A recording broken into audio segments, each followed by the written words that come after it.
ये किसी के सामने देखते भी है ना तो टेढ़े देखते हैं। अब मानो यहां देखना हो ना तो राम होते तो ऐसे देखते, और कृष्ण देखते हैं यहां ऐसे देखते हैं। इनका देखना भी टेढ़ा। और इसीलिए शायद इनके भक्त भी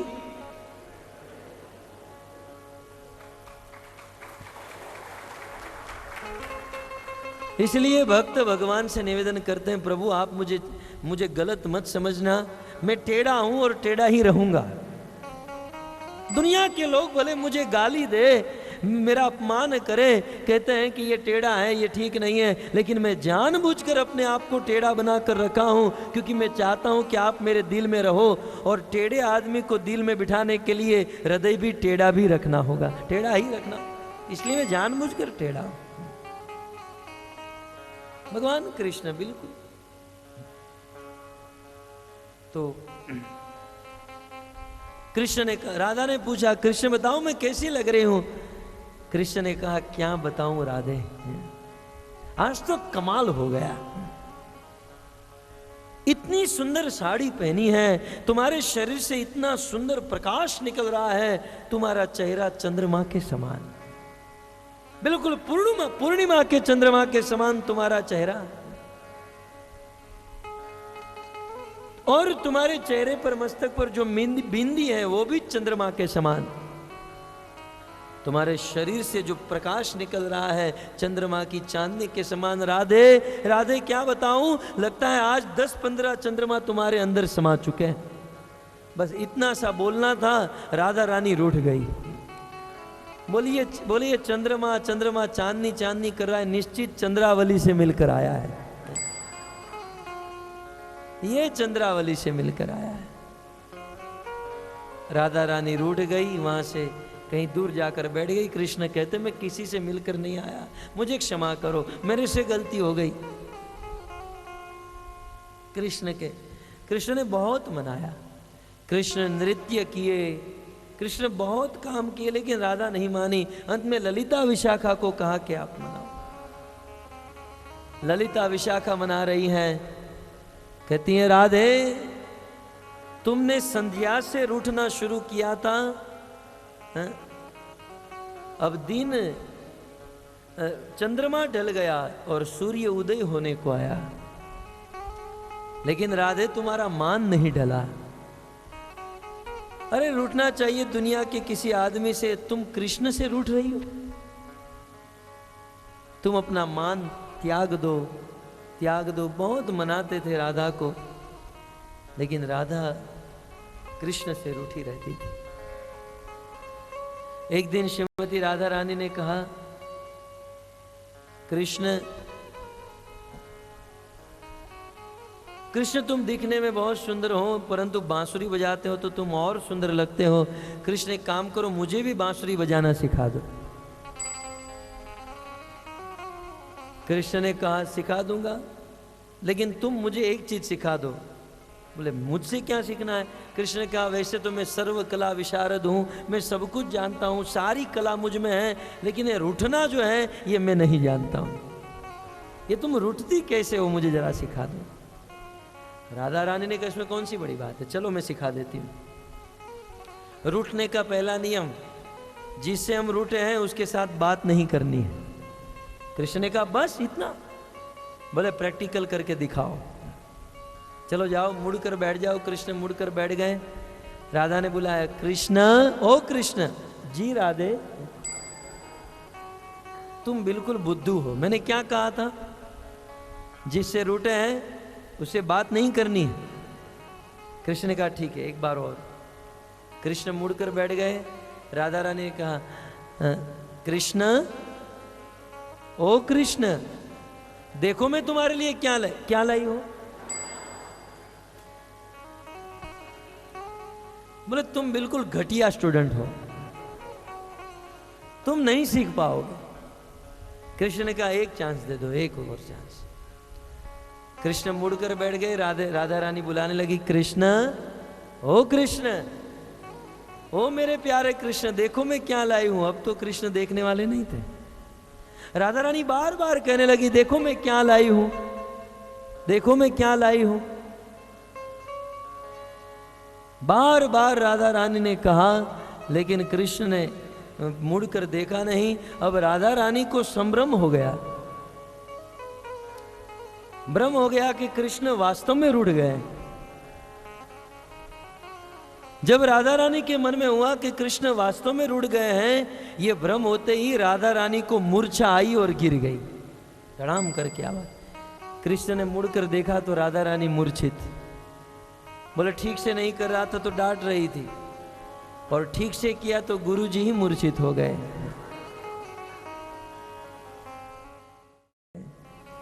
उस समय कृष्ण ने कहा, राधे राधे, मैंने मात्र रूठने का ड्रामा नाटक किया तो तुम्हारी ये हालत हो गई। विचार करो, तुम जब वास्तव में रूठ जाती हो मेरी क्या हालत होती होगी। राधे राधे, सच कहूं, मैंने इस दुनिया में अनेकों अवतार धारण किए और अनेकों पराक्रम किए। सतयुग में नरसिंह अवतार धारण करके हिरण्याकश्यप को फाड़ दिया, परशुराम अवतार धारण करके 21 बार क्षत्रियों को अविध्वंस कर दिया, वामन अवतार धारण करके 2 कदम में ब्रह्मांड को नाप लिया, एक से एक पराक्रम किए। वह पराक्रम करके मुझे उतना कष्ट नहीं हुआ था जितना कष्ट मुझे तुम्हें मनाने में होता है, जितनी एनर्जी मुझे तुम्हें मनाने में जाती है। तो रासलीला के प्रसंग में राधा रानी को मान हो गया, गोपियों को अभिमान हुआ। गोपियों के अभिमान को तोड़ने के लिए, राधा रानी को मनाने के लिए भगवान कृष्ण राधा को लेकर वहां से चले गए, और कुछ देर तक राधा के साथ, फिर तो राधा रानी से भी अदृश्य हो गए। सारी गोपियां मचल गई, कृष्ण को खोजने लगी, कृष्ण मिल नहीं रहे। तब सारी गोपियां यमुना के तट पर पुनः वापस आई, और गोपियां जानती थी भगवान को, कृष्ण को प्रकट करने के लिए गीत गाना होगा। उस समय गोपियों ने 19 श्लोक का गीत, जिसे हम गोपी गीत कहते हैं, गोपी गीत गाया। रोते हुए गोपियों ने यह गीत गाया, और मानो उस समय भगवान कृष्ण की आवाज आई कि हे गोपियों, तुम तो मुझसे इतना प्रेम करती हो जैसे मछली जल से प्रेम करती है। जल से बाहर निकालकर मछली को आप कुछ भी दे दो, वह सुखी नहीं हो पाएगी। मछली का जैसे जल से प्रेम होता है, वैसे गोपियों का कृष्ण से प्रेम। कृष्ण ने कहा कि हे गोपियों, मेरे विरह में तो तुम्हारा प्राण छूट जाना चाहिए ना, मेरे विरह में तो तुम मर जानी चाहिए, अभी भी जीवित तो इसका कारण क्या है। गोपियों ने कहा, कृष्ण कृष्ण, आपके विरह में हम कब की मर गई होती, लेकिन आपके विरह में हमें आपकी कथा जिला रही है, आपकी कथा से हम जीवित हैं। तव कथामृतम तप्त जीवनम कविभिरीडितम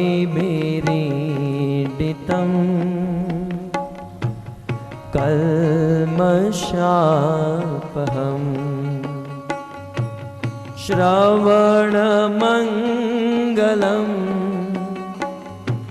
श्रीमदाततं भुवि गृह्णन्ति ते भूरिदा जना। तव कथामृतं तप्त जीवनं कविभिरीडितं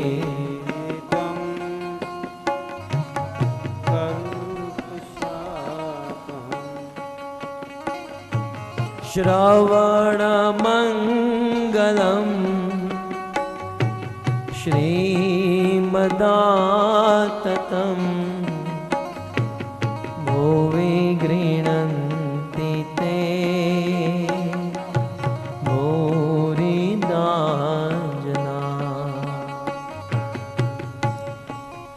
से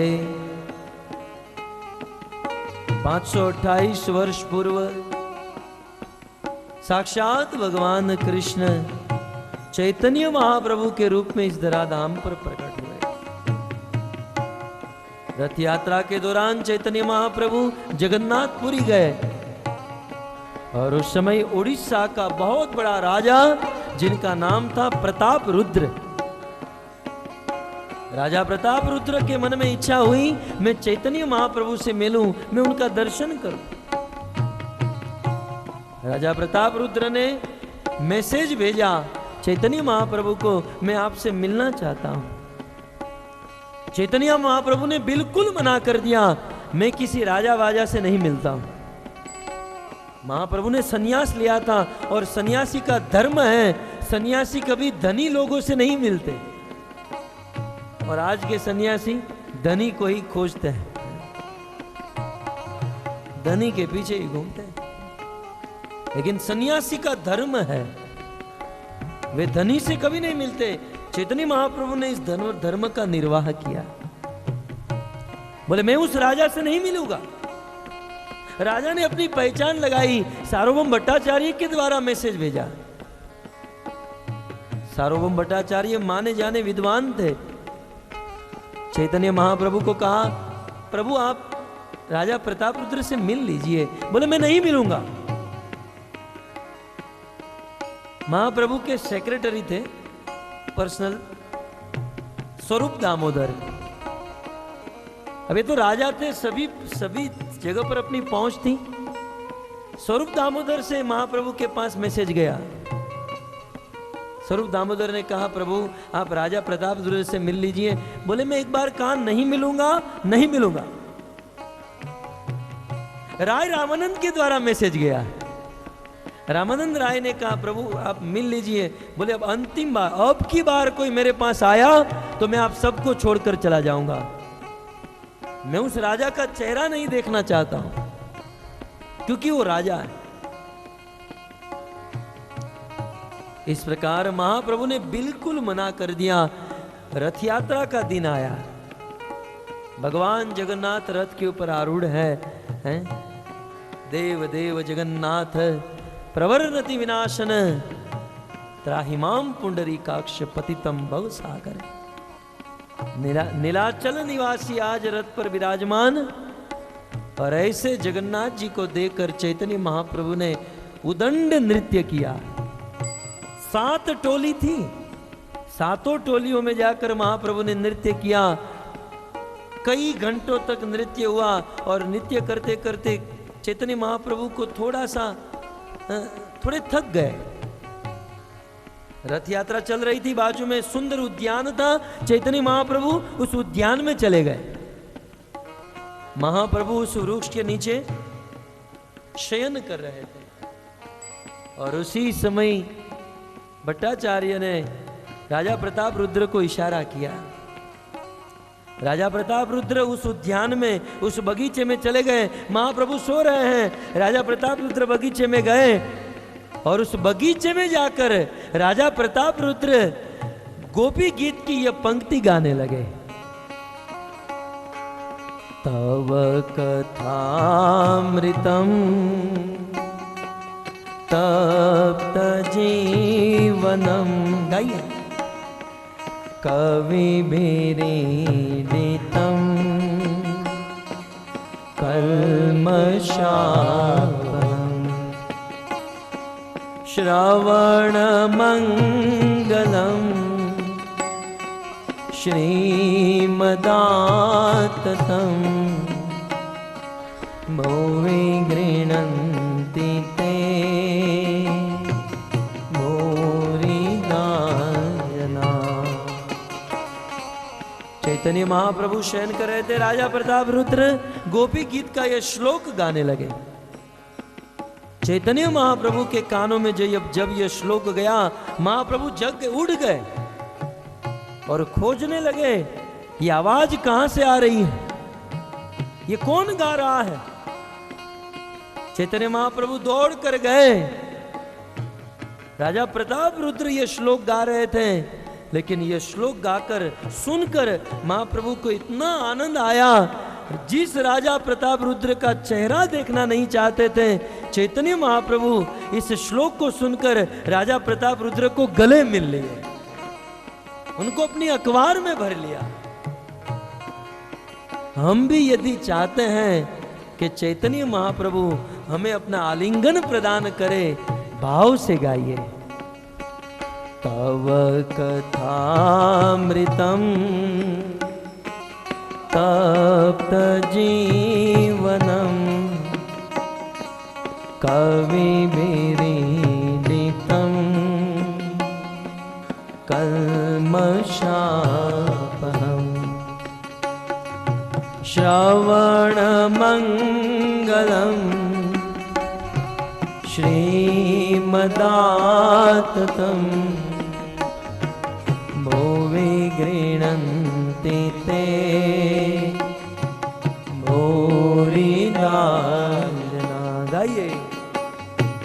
भवकथामृतं तप्तजीवनं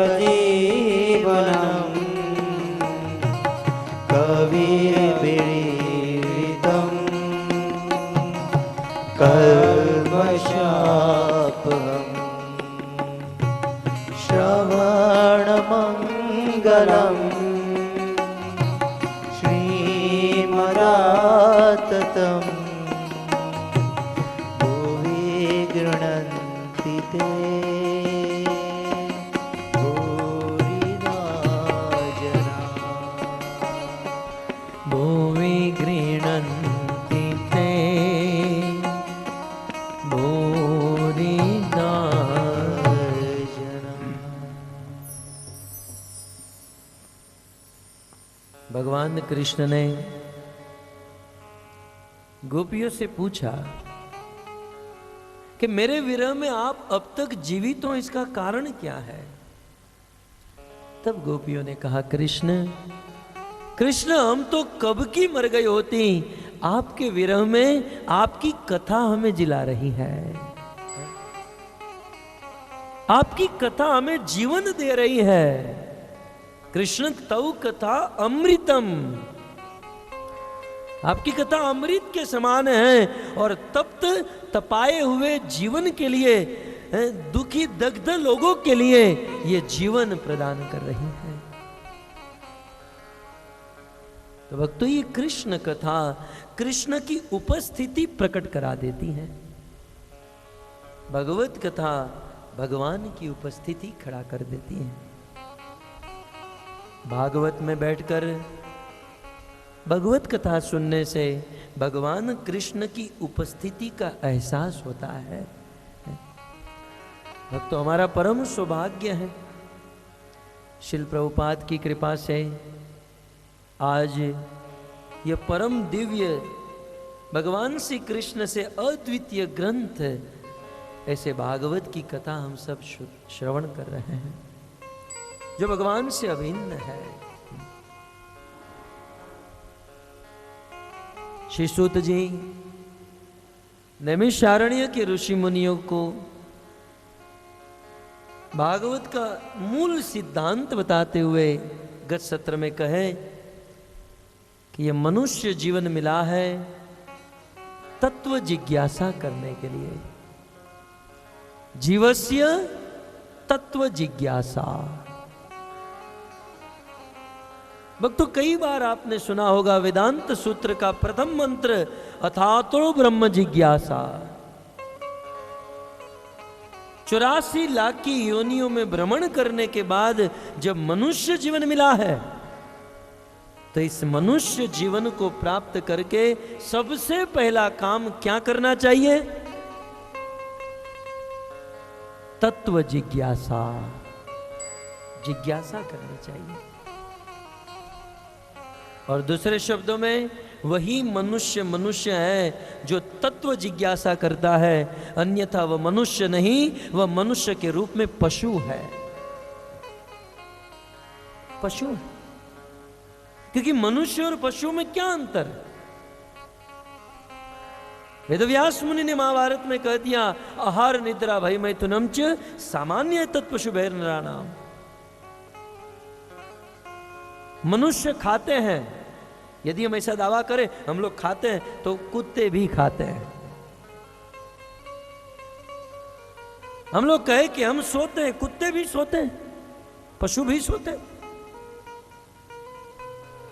हम कहे नहीं हम तो शादी करते हैं, बच्चे करते हैं,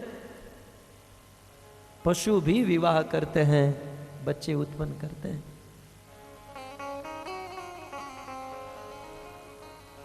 ये कोई बड़ी बात नहीं है। मनुष्य और पशु में अंतर है इतना ही कि मनुष्य तत्व जिज्ञासा कर सकता है, पशु नहीं कर सकता। मनुष्य जीवन मिला ही है तत्व जिज्ञासा करने के लिए। तो आप लोग कहोगे तो क्या बिजनेस नहीं करना है? बिजनेस करना है। ये काम धंधा, बिजनेस, ये कर्तव्य, रिस्पॉन्सिबिलिटी, ये सब कुछ करें, लेकिन ये जितना आवश्यकता हो इतना।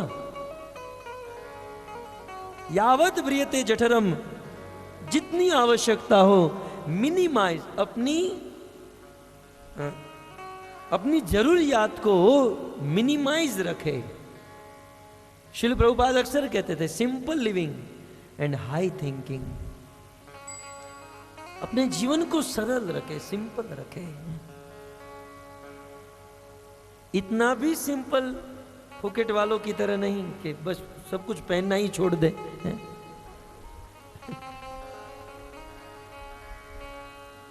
नहीं तो ये लोग कहेंगे हम तो वैरागी है भाई। सिंपल लिविंग, उसमें मर्यादा से के साथ सिंपल लिविंग और उच्च विचार। आदमी विचारों से महान होता है। करोड़ों की इमारत में रहने वाला आदमी, लेकिन सोच यदि घटिया है तो वह करोड़ों रुपया होते हुए भी वह नीच है, वह निम्न है, वह पशु के समान है। और छोटा आदमी है, झोपड़ी में रहता है, भले उसके पास धन नहीं है लेकिन विचार अच्छे हैं, तो वह आदमी महान है। और ऐसे महान लोगों की संगति कीजिएगा। आदमी विचारों से महान होता है भक्तों।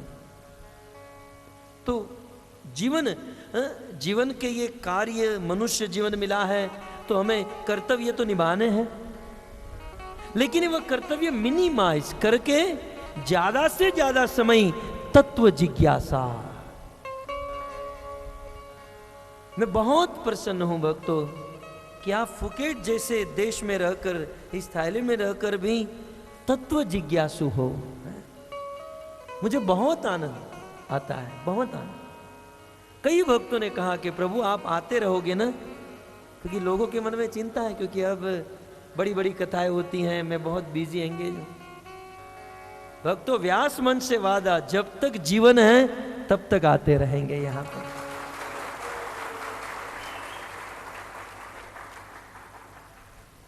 देखो सीटी से स्वागत किया हमारा। क्यों भक्तों? हमें कोई ऐसा क्रेज नहीं है कि विदेश में जाकर कथा करें। और वास्तव में जो मेरे साथ रहे उनको पता होगा, मैं कमरे से बाहर निकलता ही नहीं। मैंने कहा था प्रेमानंद प्रभु को, मुझे कोई उम्र कैद की सजा जेल में दे दे तो मैं सबसे ज्यादा खुश होऊंगा, क्योंकि मेरे पास पढ़ने के लिए, सुनने के लिए इतनी चीज है कि समय ही नहीं। यहां पर आने का एक ही उद्देश्य कि आप लोग सुबह 8 बजे से लेकर 11 बजे तक काम करते हो, और फिर 11:30 12 बजे कथा शुरू होती है, 2:30 बजे खत्म होती। दुनिया के किसी भी कोने में ऐसी कथा कोई नहीं सुन रहा है। मैं तो सब जगह गया, कनाडा गया, 10 मिनट ज्यादा कथा होती है तो आदमी हिलने लगता है, बस अभी प्रभु। ऑस्ट्रेलिया, लेकिन इस संसार में सोना जो है ना, वो सोने से भी महान है। सोना माने ये सोना इस सोने से भी बड़ा है। तो आप अपना सोना छोड़कर, निद्रा छोड़कर, हैं ये सुनने के लिए। हो सकता है कि ये बात नहीं समझ पाओ, कथा में सारी बात समझ में नहीं आ रही है, लेकिन प्रयास तो किया। मैं तो बहुत कुछ लोग बरमुडा पहन कर आते हैं, भले पता नहीं, लेकिन फिर भी मन में इतना है कि नहीं, ये इस्कॉन वाले आखिर करते क्या है, ये लोग क्या सुनते, कम से कम ये तत्व इसी के लिए जीवन मिला है भक्तों, इसीलिए जीवन मिला है। आप लोग अपना देश छोड़कर इस विदेश में आए और आप लोग यहां पर आए धन कमाने के लिए, लेकिन भक्तों मैं नहीं जानता हूं कि आपको ये बाट वाला धन मिला या नहीं मिला, लेकिन आपको तत्व जिज्ञासा, भागवत और भक्ति रूपी धन अवश्य मिलेगा, अवश्य। जब अपने देश में वापस जाओगे हैं, तो इस भक्ति रूपी धन को लेकर, हैं, बहुत बड़ा धन। तो ये बहुत बड़ी सफलता है भक्तों, बहुत बड़ी सफलता है। मैं धन्यवाद देना चाहता हूं रविकुल प्रभु को, इतनी मेहनत करके सुंदर मंदिर यहां पर, सुंदर प्रयास, अनेकों आयोजन, सुंदर ऐसी व्यवस्था को धन्यवाद है, और ऐसी व्यवस्था को मदद करनी चाहिए। आप लोग मदद कर ही रहे हैं, लेकिन साथ में रहकर एकता बनाकर हमें इस कार्य को और आगे बढ़ाना चाहिए। जीवस्य तत्व जिज्ञासा, ये पिछले वाले श्लोक में आपने सुना ना, तीसरी लाइन में, जीवस्य तत्व जिज्ञासा, जीवन मिला है तत्व जिज्ञासा करने के लिए। बाकी सारे कार्य जो है ना वो गौण है, गौण। बताओ, ये लोग बाहर शराब पीकर, नाचकर, कूदकर आनंद ले रहे हैं, लेकिन हम यहां जो आनंद ले रहे हैं ना उसका 1% भी नहीं, फीका आनंद है, फीका। तत्व जिज्ञासा, ये जिज्ञासा जो है बहुत आनंद प्रदान करती है, सुख प्रदान करती है, और ये हमारी परवशता है कि साल में 7 ही दिन होता है, ये रोज होना चाहिए, रोज कथा, रोज, क्योंकि तौ कथामृतम तप्त जीवनम, कथा हमारा जीवन है। रोज 3 टाइम आप भोजन करते हो, दाल भात खाते हो, रोटी सब्जी खाते हो, सुमताम, अरे यार किसी ने नहीं खिलाया,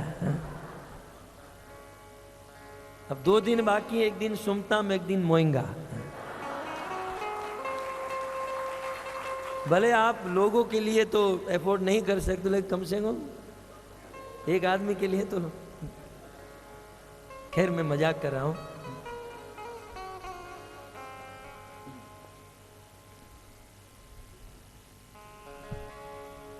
तो वक्त तो जीवस्य तत्व जिज्ञासा, जीवन मिला है तत्व की जिज्ञासा करने के लिए, और यही हमारा जीवन है। जिसे रोज 3 टाइम भोजन करते हैं, वह भोजन करने से हमारे शरीर का पोषण होता है, लेकिन भागवत कथा सुनकर हमारी आत्मा का पोषण होता है, आत्मा का पोषण। और बाहर से आप कितना भी सुख होने का प्रयास करो, ये जो शराब पी रहे हैं, आप लोग ने भी पहले पिया होगा, कुछ लोगों का अनुभव होगा। मैं तो बहुत जिज्ञासा करता हूं, क्योंकि मैंने आज तक एक बूंद भी नहीं पिया, इस सुख से तो मैं वंचित रह गया। और भागवत में कई बार नशे की बातें आती हैं, तो अब स्वयं तो अनुभव नहीं है, इसलिए मैं पूछता रहता हूं, क्या आनंद आता है आपको इसमें? वास्तव में ये जो आनंद है वो आनंद नहीं, और ऐसा नशा और सब करने के बाद जीवन भयावह बन जाता है। लेकिन भजन में कितना आनंद है। आप लोग बड़े बुद्धिमान हो, सुकृतिशाली हो, और वास्तव में आपकी बहुत बड़ी तपस्या है कि आप इस प्रकार से भगवत कथा श्रवण करने आते। और सच बताऊं, 3-4 दिन से मैं भी ये टाइम सेट नहीं हो पा रहा था, लेकिन आज पूरा सेट हो गया। आपको तो सुबह तक खींच लूं कथा को। अब टेंशन इस बात का आ रहा है कि इंडिया जाके टाइम सेट कैसे करेंगे, क्योंकि अब तो ये टाइम हो गया हमारा। अब तो 11 बजे शुरू करने की आदत हो गई है। खैर, तो जीवस्य तत्व, जीवन मिला है तत्व जिज्ञासा करने के लिए। तत्व जिज्ञासा, तत्व जिज्ञासा माने तत्व ज्ञान। तत्व क्या है?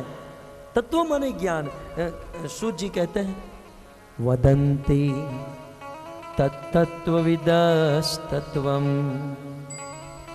यत् ज्ञानम् अद्वयम् ब्रह्मेति परमात्मेति भगवान इति शब्दते। वदन्ति तत्तत्त्व विदस्तत्व यत् ज्ञानम अद्वयम। वो तत्व क्या है? तत्व के लिए जीवन मिला है। वो तत्व क्या है? ज्ञान ही तत्व है। कैसा ज्ञान? यत् ज्ञानम अद्वयम, अद्वय ज्ञान। जो ज्ञान अद्वय है, अद्वय का अर्थ स्वयं सिद्ध। उस ज्ञान को सिद्ध करने की जरूरत नहीं, स्वयं अपने आप सिद्ध है, अपने आप में वह ज्ञान पूर्ण है। इसे कहते हैं तत्व। तत्व ज्ञान माने ऐसा ज्ञान जिसकी बराबरी और कोई नहीं कर सकता, ऐसा ज्ञान जिसके जैसा और दूसरा ज्ञान और कोई नहीं है।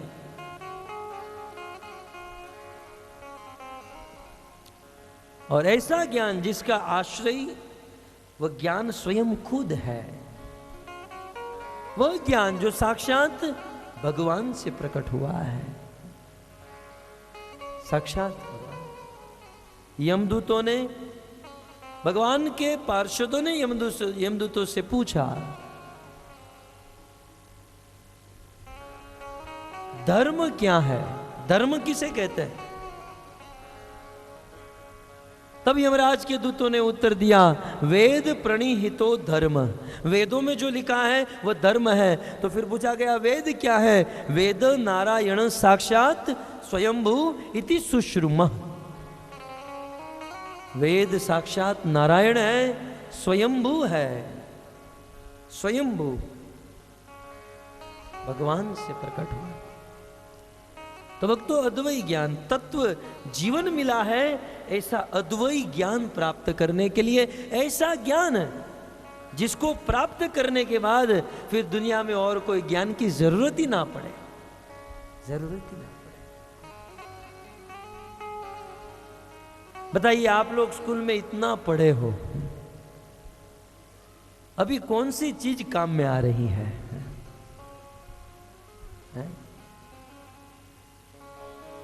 क्योंकि संसार में आदमी कितना भी ज्ञान प्राप्त करे वह अपूर्ण रहेगा, वह अधूरा रहेगा। लेकिन तत्व ज्ञान यदि कोई प्राप्त करे तो वह पूर्ण रूप से प्रसन्न हो जाएगा। कल कहा था ना, कल थोड़ा शोर था जनरेटर का, इसलिए चैतन्य महाप्रभु ने राय रामानंद से पूछा, दुनिया में सबसे बड़ा ज्ञान कौन सा है? राय रामानंद ने कहा,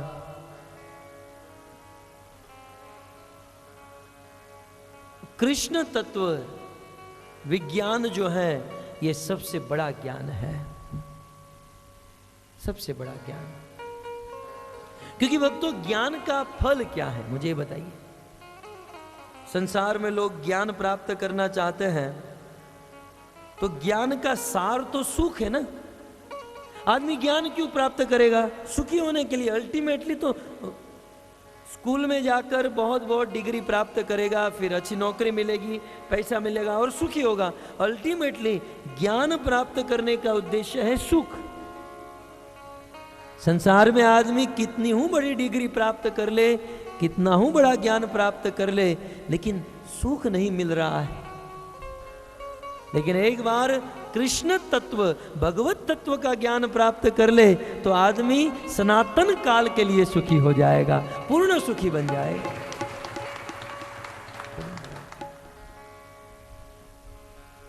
आदमी पूर्ण रूप से प्रसन्न हो जाएगा। इसलिए इस संसार में ज्ञान, तत्व ज्ञान होना चाहिए। प्रश्न हो सकता है वो तत्व ज्ञान को किस प्रकार से प्रस्तुत किया गया है, तत्वज्ञान क्या है? तो आगे तीसरी लाइन से कहते हैं ब्रह्मेति परमात्मेति, ब्रह्मेति परमात्मेति भगवान इति शब्दते, भगवान इति शब्दते। उस अद्वैत ज्ञान को शास्त्र में ब्रह्म, परमात्मा और भगवान के रूप में प्रस्तुत किया गया है। ब्रह्मेति परमात्मेति भगवानेति। यहां पर एक प्रश्न हो सकता है, संसार में कुछ लोग सोहम शिवोहम, ये जो ब्रह्मवादी है, ये अपने आप को ब्रह्म मानते हैं। तो श्रीपाद जीव गोस्वामी ने प्रश्न उठाया कि ब्रह्मेति परमात्मेति भगवानिति और जीव इति, यहां पर और एक चीज जोड़ दिए होते तो जीव ही यदि ब्रह्म है, कहते ना जीव और शिव में कोई अंतर नहीं, आत्मा सु परमात्मा। तो साधारण जीव को, आत्मा को ही ब्रह्म माना जाता है संसार में कुछ लोग। तो यहां पर ब्रह्मेति परमात्मेति भगवानेति जीव इति भी शब्द लगा दिए होते तो, क्योंकि ब्रह्म सच्चिद आनंदमय है, जीव भी सच्चिद आनंद है। यद्यपि यह जीव जीवात्मा सतचित आनंदमय है, चिन्मय है, परंतु साइज की दृष्टि में, मात्रा की दृष्टि में ब्रह्म से, परमात्मा से वह बहुत स्फुलिंग अंश है, बहुत छोटा है, अणु है। भगवान विभु है, तो अणु और विभु का भेद होने के कारण उनकी बराबरी नहीं हो सकती। इसलिए वेदव्यास मुनि ने जब समाधि में स्थित हुए तो इन सबको अलग अलग देखा। ब्रह्म, परमात्मा और आत्मा, ये तीनों अलग चीज है। कई बार मायावादी लोग ऐसा कहते हैं कि सब कुछ माया है, तुम भी माया, मैं भी माया, दुनिया माया, सब कुछ माया है। ब्रह्मवादी कहते हैं सब कुछ ब्रह्म है। एक दिन भक्ति सिद्धांत महाराज को पता चला, जूता लेकर उस साधु के ऊपर पीटने लगे, मस्तक पर मारने लगे। बोले मार क्यों रहे? बोले मेरा जूता भी ब्रह्म है। आपने कहा सब कुछ ब्रह्म है, तो जूता भी ब्रह्म है, आशीर्वाद दे रहा है ब्रह्म, ब्रह्म आशीर्वाद दे रहा है। इस सिद्धांत को क्लियर करने के लिए जीव गोस्वामी ने वेदव्यास मुनि का प्रसंग याद किया। वेदव्यास मुनि 17 पुराण की रचना की है, परंतु उनके मन को शांति नहीं मिली। तब नारद मुनि आए, वेदव्यास मुनि को ज्ञान दिया। नारद मुनि चले गए और वेदव्यास मुनि अपने सारे शिष्यों को कहीं दूर भेज दिए। गंगा में स्नान करके सम्याप्राश नाम के आश्रम में आसन लगाकर बैठे, आचमन किया, स्नान किया। वेदव्यास मुनि को समाधि लग गई, अपने मन को वश में किया, तुरंत अपने मन को वश में कर लिया। भक्तों, इस संसार में मन वश में करने के लिए आदमी कितनी मेहनत करता है, और आपके फुकेट जैसे देश में तो मन वश में होना ही चाहिए है? नहीं तो पाप तो सब जगह हो रहा है। अन्य अन्य देशों में, भारत में पाप करने के लिए आदमी को घर से बहुत दूर जाना होगा, टाइम निकालना होगा, बहुत बहुत बहुत कुछ करना होगा तब जाकर। और आपके यहाँ तो घर के बाहर ही पाप है।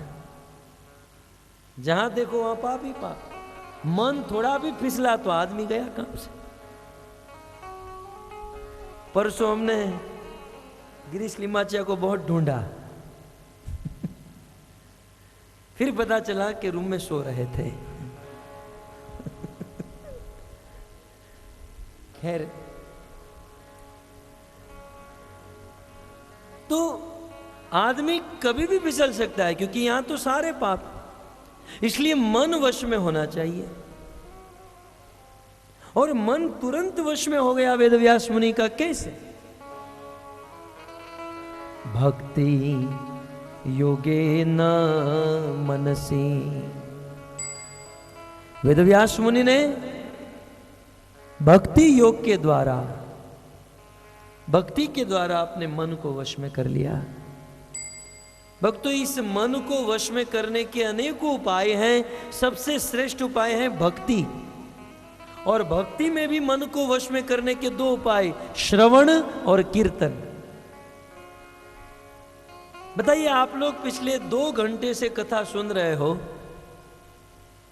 मुझे विश्वास है कि आपका मन कम से कम ये 2 घंटा भागवत कथा में लग रहा है। कभी कभी हरिनाम जप करते समय मन भटक सकता है, लेकिन कथा सुनते समय मन बिल्कुल। हाँ, आप लोग भूखे हुए हो और आपको भोजन याद आ रहा होगा, और पत्नी बच्चे घर पर होंगे तो उनकी कुछ चीज हो सकती है। लेकिन यदि कोई ध्यान से कथा सुन रहा है तो मन पूर्ण रूप से लग जाता है। तो भगवत कथा में एक ऐसा पावर है, एक ऐसी शक्ति है, मन को कंट्रोल कर लेती है। और फिर धीरे धीरे 24 घंटा ये मन कंट्रोल हो जाता है। फिर दुनिया की कोई ताकत हमारा पतन नहीं करा सकती है। भक्ति योग के द्वारा वेदव्यास मुनि ने अपना मन अपने वश में किया। समाधि लग गई, आंखें बंद, और समाधि में बैठकर सर्वप्रथम अपश्यत पुरुषम पूर्णम। सर्वप्रथम वेदव्यास मुनि ने पूर्ण पुरुष भगवान कृष्ण का, राधा के साथ कृष्ण का दर्शन किया। और उसके बाद मायाम च तदपाश्रयम, उसके बाद माया का दर्शन किया। इसका अर्थ यह है, कृष्ण अलग चीज है, माया अलग चीज है। तो पहले कृष्ण का दर्शन, फिर माया का दर्शन, और फिर वेदव्यास मुनि ने जीव का दर्शन किया। इसका अर्थ जीव भी अलग चीज है। कुछ लोग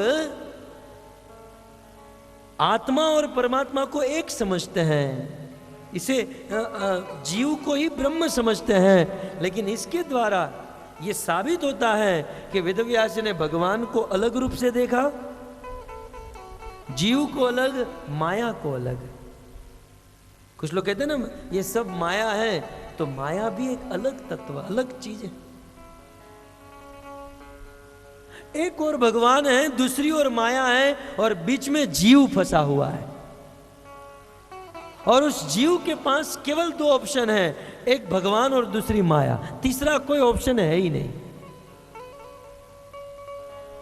या तो कृष्ण की शरण या माया की शरण, तीसरा कुछ नहीं। कृष्ण की शरण ग्रहण करते हैं तो सभी दुख, दारिद्र्य, दोष से मुक्त होकर परम सुख को प्राप्त कर सकते हैं। और माया की शरण में गए तो कबू स्वर्ग उठाए, कबू नरक डुबाए, राजदंड ये नदी ते छुबाए। तो वो माया तड़पा तड़पा कर मारती है, बहुत दुखी करती है आदमी को। तो ब्रह्मेति परमात्मेति भगवानेति, वो उस तत्व को, तत्व ज्ञान को शास्त्र में कैसे निरूपित किया गया? ब्रह्म, परमात्मा और भगवान।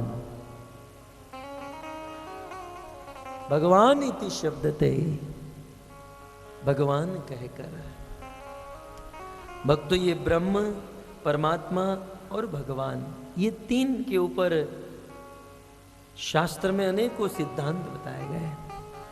खैर आप लोग तो ये सब से इतना परिचित नहीं होंगे, लेकिन ये जितने भी संप्रदाय है ना, ये जितने भी धर्म है, उन सारे धर्मों में भेद कहां से है? कुछ धर्मों में उस धर्म के प्रणेता या साधक गण भगवान को, अपने इष्ट को ब्रह्म समझते हैं, तो कुछ लोग अपने इष्ट को परमात्मा समझते हैं, तो कुछ लोग भगवान। कुछ लोग भगवान शब्द से मानते हैं, कुछ लोग परमात्मा, कुछ लोग ब्रह्म। तो ये ब्रह्म, परमात्मा और भगवान, ये तीन चीज क्या है? ये तीन के विषय में कल हम विस्तार से सुनेंगे। हरे कृष्ण। ग्रंथराज श्रीमद् भागवतम महापुराण की जय, श्रील प्रभुपाद की जय, निताई गौर प्रेमानंद। हरि हरि बोल।